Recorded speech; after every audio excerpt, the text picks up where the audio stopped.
So this is the 4.5 one. So it's asking, what is an oligopoly and what are the characteristics for it? So, an oligopoly is with, it's just when a few firms, it's, less than 10 firms control a market. Some characteristics, they have higher barriers to entry, and they are price makers.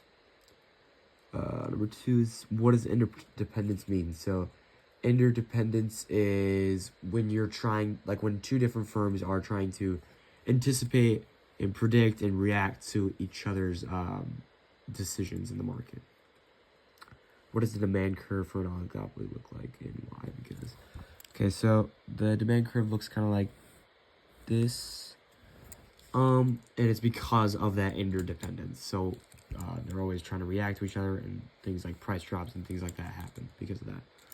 What is game theory and what is Nash equilibrium? So game theory is the idea that you want to balance out your decisions with other people's, so you can each end up with as much as possible of the market share that you possibly can get. And a Nash equilibrium happens when both of you guys cannot make a better decision. Both of you guys, no matter what you do, if you make a change, they will make a change, and you guys cannot gain any more market share.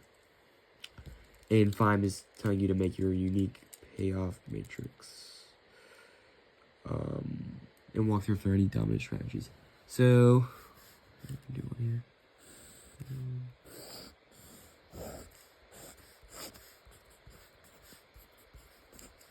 Do 60, 90, 80, 20, 40, 20, and 80. Yeah. So here, the Nash equilibrium would be this, because they're both lows. They're the low no. They both cannot do anything. They can't switch. No matter what they do, they're gonna get 40. And there are different dominant strategies for each company. So dominant strategy for them here would be go to high. And then for the low, they need to go low. For company B, their dominant strategy is to go low because they make the most money. So if there was a tax or subsidy, so say there was a subsidy giving more money to lower. So if you price low, you gain $10. So for A,